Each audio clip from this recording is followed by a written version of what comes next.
What's going on, everyone? Welcome to another episode of the Brave and Faithful podcast. Today, I have a special guest with me.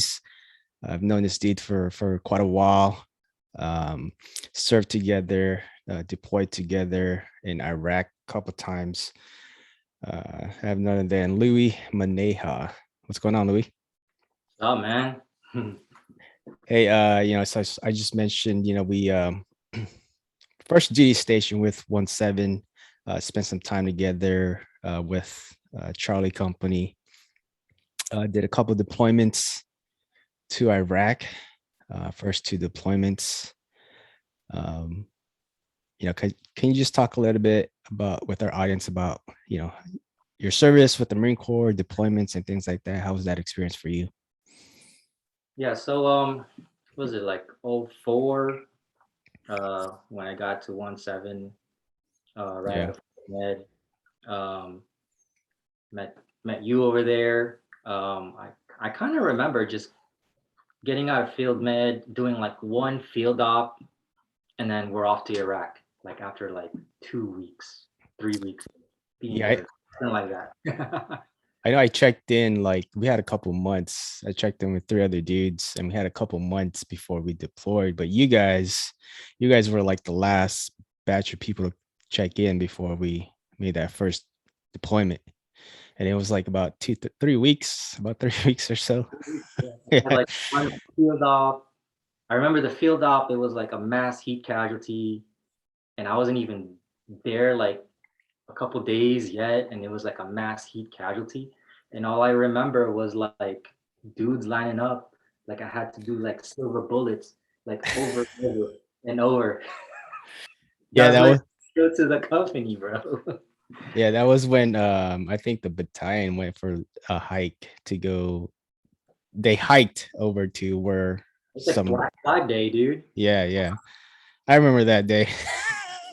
We had to like take several trips back and forth to the BAS to try to get people out. Yeah, falling out. I was like, man, I've never seen so many grown man's buttholes, man. That was gross, but yeah, we did that, and then off to Iraq, I guess. Like it was definitely trial by fire. I didn't even know the names of my Marines. Like I didn't know like any of them. Yeah. So, it was like I figured out as I go. Yeah. So that was about 2004. Uh, we went to we went to Alkheim, replaced 37. And I don't know if you remember that building that we entered, right? It was everybody knows now Jason Dunham. There's ships named after him. But Jason Dunham, Medal of Honor winner for basically sacrificing himself to serve or to save his fellow Marines. I remember just like going in there and like not knowing what to expect because it was like early in the war at that time, Yeah, it was right? early.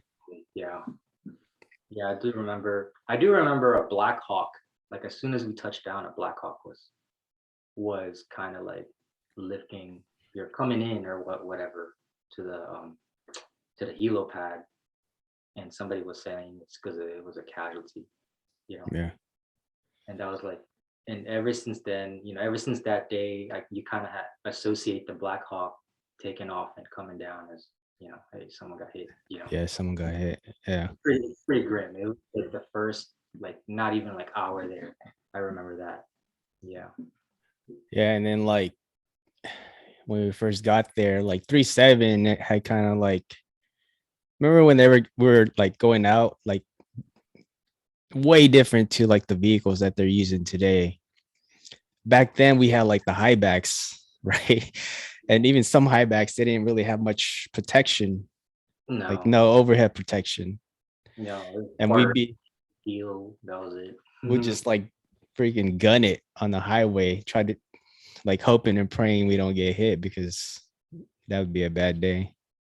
Yeah, those were the days.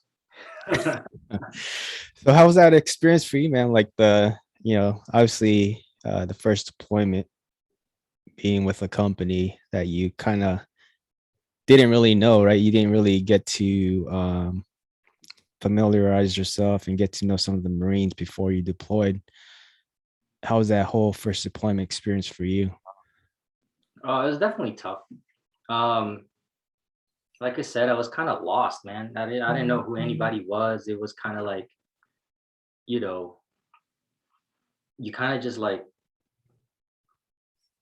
went about your day and did your best and did your patrols, and I felt like I had to prove myself then in patrol, like with the limited knowledge I had from just field med, Yeah. and I was definitely like scrutinized because I was the new guy, the new doc or whatever. The Marines were just like really keeping a close eye on me. Yeah, we were boots. Like we were just Yeah, straight up core school, field medical school. And then our first command is with the Marines. yeah, and it was all new. All of it was new. Um, but I mean, luckily I had a bunch of good guys. You know, um, they were tough, but they were fair, and um, yeah, I mean, for the most part, they all believed in me. I guess they had some trust in me, and after a few casualties, like Yeah. after you start working on like an IED casualty or something. Like I remember like my first one was like a civilian that got hit or something. It was they warmed up a little bit. They're like, oh yeah, okay, he knows what he's doing. Yeah. you know. Yeah. Man, speaking of like your first, casualty or first person you treated, like that got me thinking like the first time, I think it was like we were like a month in and it was like a night patrol and we hit an IED on the road. Um, I don't remember his first name, but it was like PFC Smith from Indiana. That's Mhm. what I remember.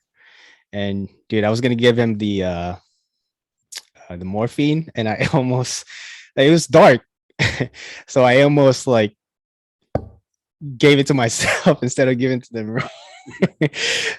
Because you hear stories like people making those mistakes, and I was like, oh, I didn't Yeah, want you don't want to do that. you didn't want to do that, but it's like, But but that was my first we had experience. to, like we didn't really have much else. Like we came straight out of core school, so it was like, you know, they say that the mistakes you make is you just make them in training.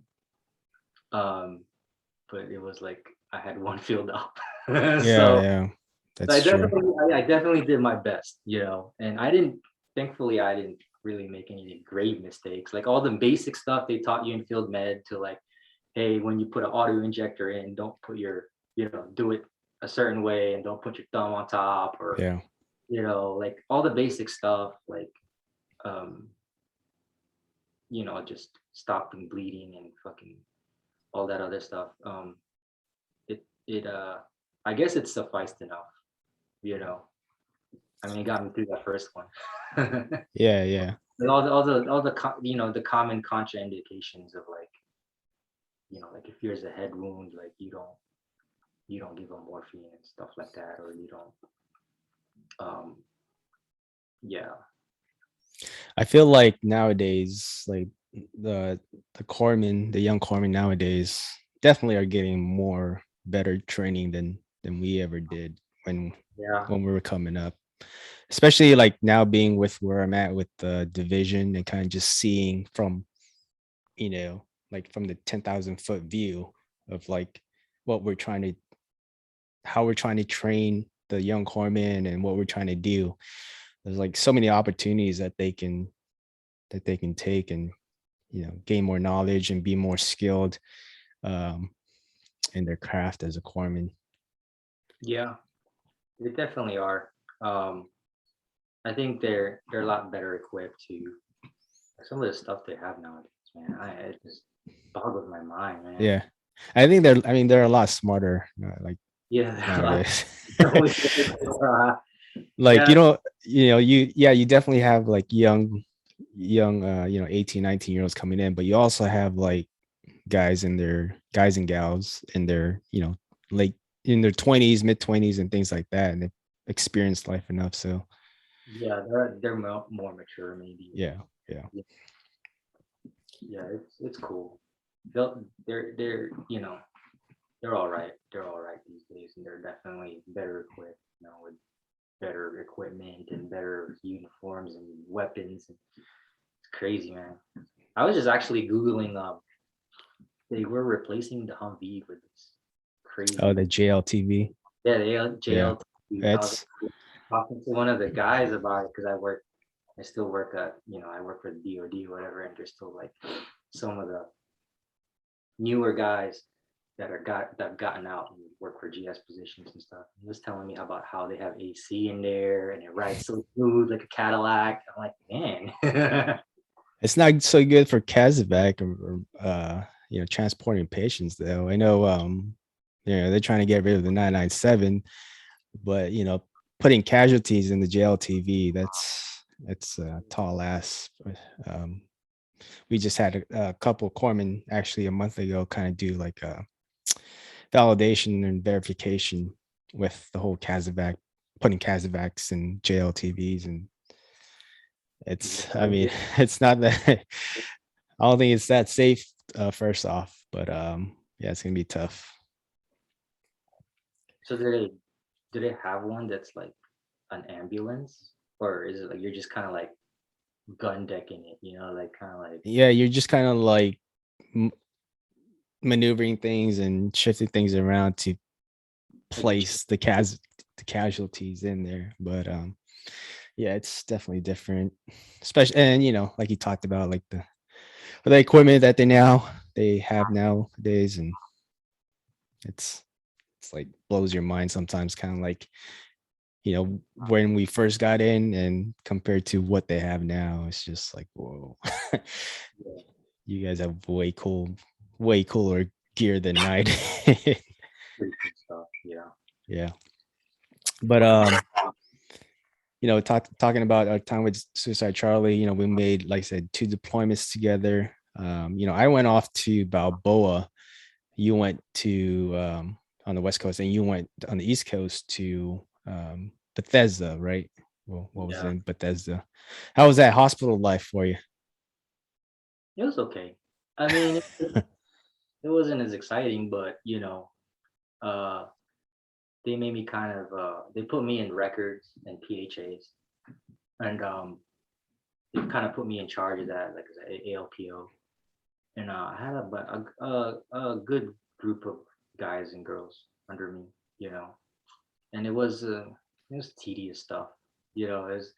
where it was when MERS was still going out, like starting off, and then like we had to like put in all the stuff from the paper records to MERS like manually. It was a pretty big undertaking.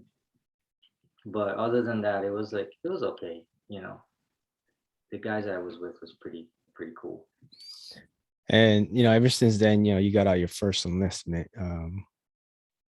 How long you been out? Like almost 11, 12 years? I got out in 2009, Yeah, it's about 12 years or so. about 12 years. August 2009. I've been out a while, so I'm kind of out of touch a little bit, but yeah. Yes. I still know people, around the military. They tell me things, but definitely I'm not really as well versed as as if I would have stayed in or anything. What do you think about and I don't know if you've talked to your fellow, your former Marines, veterans, fellow corpsmen, but what do you think about what's going on right now with currently in Afghanistan?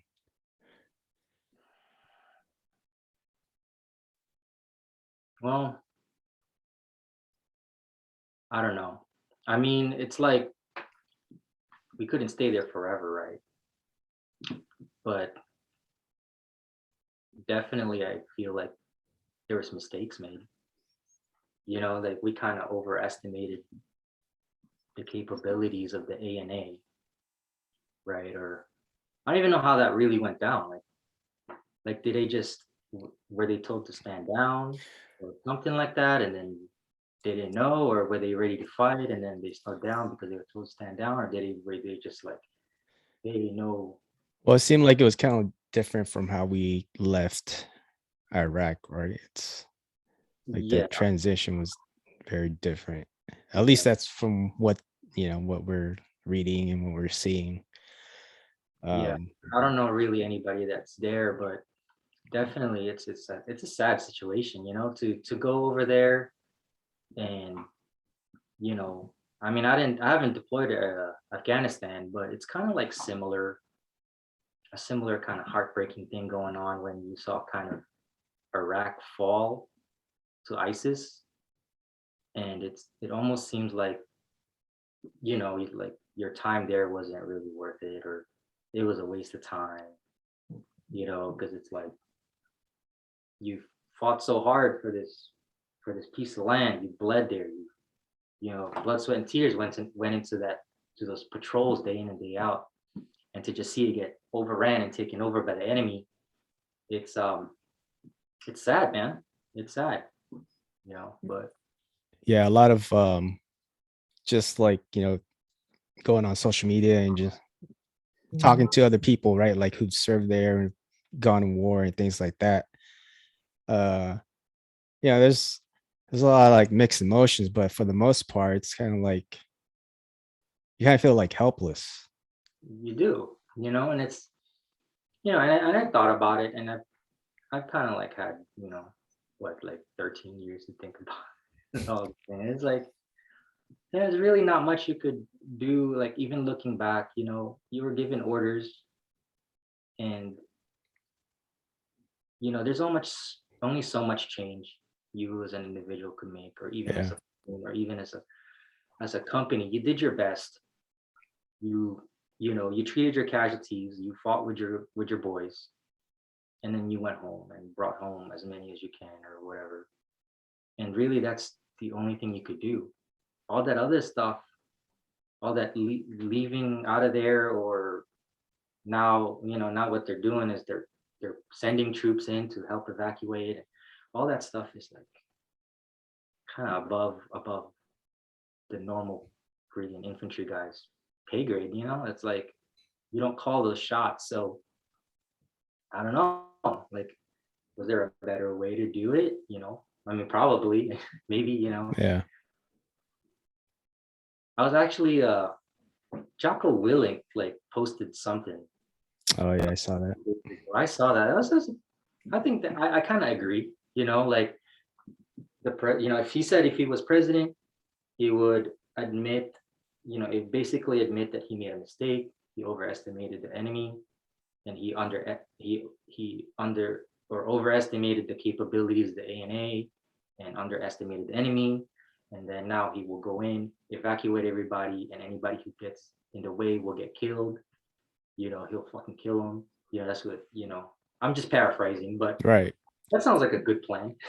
I I agree. mean, Yeah. that's like given the situation that we're in now, it's like, I mean, that's what we gotta do, right? Like with, this the phrase "no man left behind, no one left behind" is like people actually believe in that and live by that. Like people, I mean, like people who've done the grunt work, like who've um who've done um those deployments and things like that, right? Like those words matter. Words have meaning, right? And I think for most veterans who've, like you said, sacrificed and bled, and we lost buddies and friends, whether that be Iraq or Afghanistan, right? Like we all understand, like, and maybe that's why some of us feel helpless, because we want to do more, we want to do something, but again, there's only so much we can do as one person, one individual,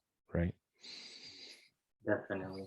And I don't know. I mean, there's really no way you could do anything other than what your job is. Yeah. You're down there as an active duty person or whatever, right?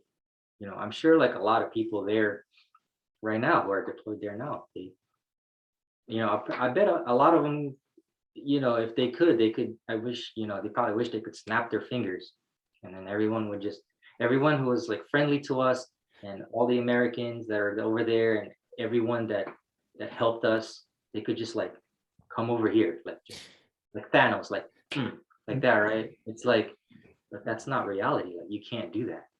Man, imagine like, so I'm still in, and you kind of, you can kind of feel like, I mean, we don't want to get into another conflict and things like that, but like, you know, Marines, soldiers, like we've been out of out of major conflict for a while. Yeah, There's a new generation coming in, and coming in, they're hungry. They want to do their job. They want to do what they're trained to do, right? Like, yeah, and I feel like a lot of them are like, just, yeah, I don't want to, I don't, obviously we don't want anything crazy to happen, but if it does, if things do pop up, like, I know for sure they'll be ready. So yeah. And it's funny because like the new generation, they're now what are they, 20 years old, like 21, all these young kids. They probably they were like babies when 9/11 happened. Like they probably yeah, yeah, didn't even know like really this extent of the situation on why we even went there in the first place, right? It was like a whole like big thing when 9/11 happened and the subsequent GWAT that happened after that. And these guys are now um, walking over there, walking amongst the Taliban. Like these guys are like face to face with them. I've seen photos where they're just like kind of like really close. Back in our day, it's like if you got that close, right? Like it was yeah. like, yeah, you're gonna pop the guy, like Yeah. yeah, Yeah, because you have on one side us, and then the other side trying to deter people to coming in, or like the Taliban, and you know whipping people and beating people up before they even try to get to the airport. yeah, it's crazy. But like their ROEs are definitely, I don't know, they probably have totally different ROEs. It's a totally different mission. It would be unfathomable back in those days, right? To get that close to an insurgent, to Al Yeah, Qaeda that's and not do anything, right? Like but these guys, they're holding restraint. They have a lot of restraint. No incident has happened yet, to my knowledge, where they got in a firefight with these guys. It's like there's a lot of restraint there. So I don't know. And like you said they're hungry. They're hungry. They want to get some, but they're also controlled. So yeah, that that's says a a lot about this new generation. that's a good point.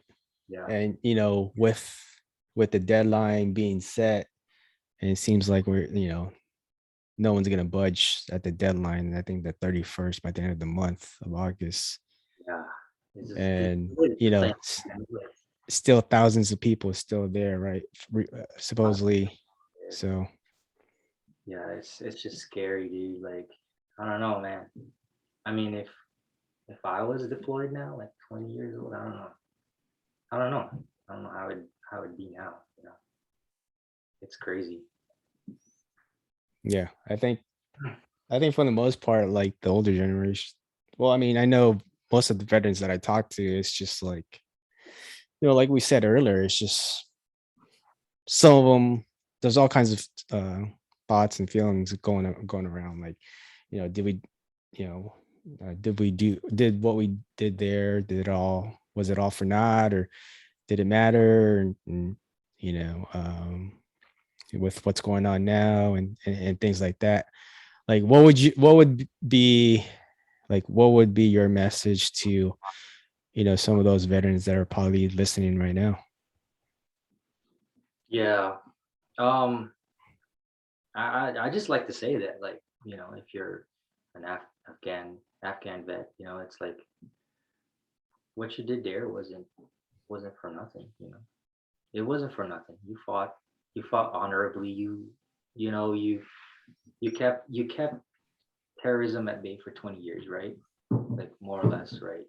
Um, you fought with your brothers. You did the best you could. You know, um, a lot of the other stuff about whether we pull out or not, that's like that's way above our pay grade.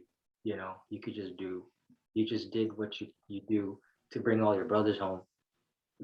and that's it, and that's worth a lot. That's worth something, you Yeah. know. And who knows, like maybe like a lot of those civilians that you helped out, like they moved on somewhere better too, I mean, we've in Iraq we've liberated, like Haditha, during River Blitz. So maybe some of those people got out, did something, Fallujah, all those places.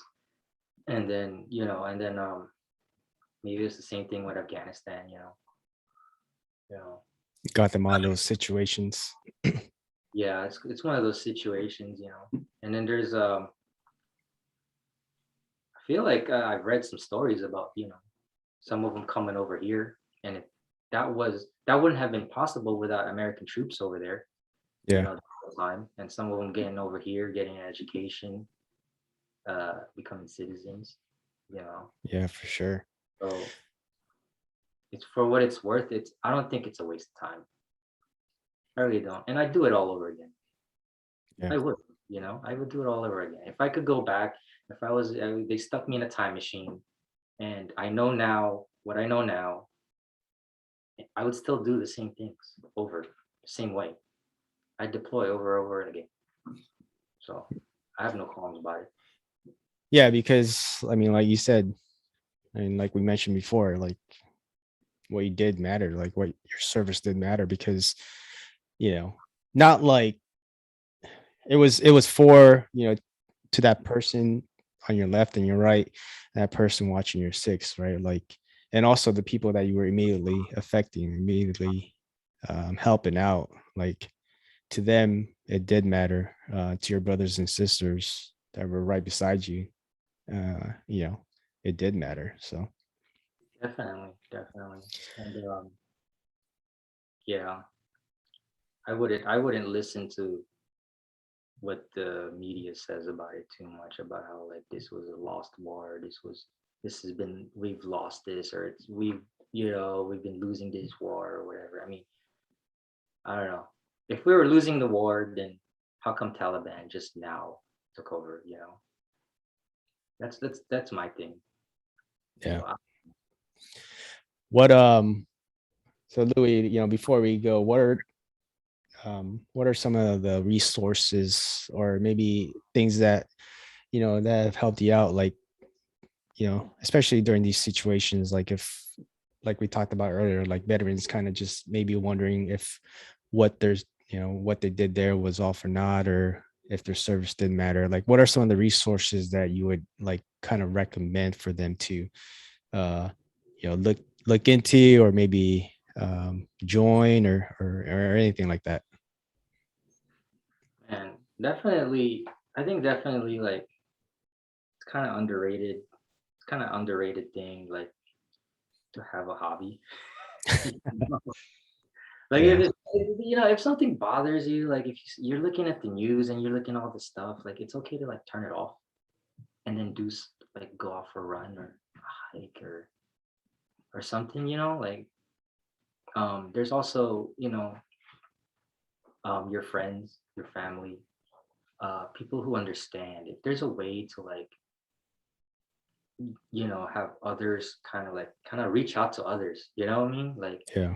or call others who might have a hard time, just kind of reach out to them and go to the VFW or something and have a beer with just some Vietnam guy. He'll Yeah. feel you. He'll feel Speaking, you. yeah, I mean, like, And like I don't know, like it's people are out there that do understand, and it seems isolating that it does feel kind of like we're alone in all this, but we're really not.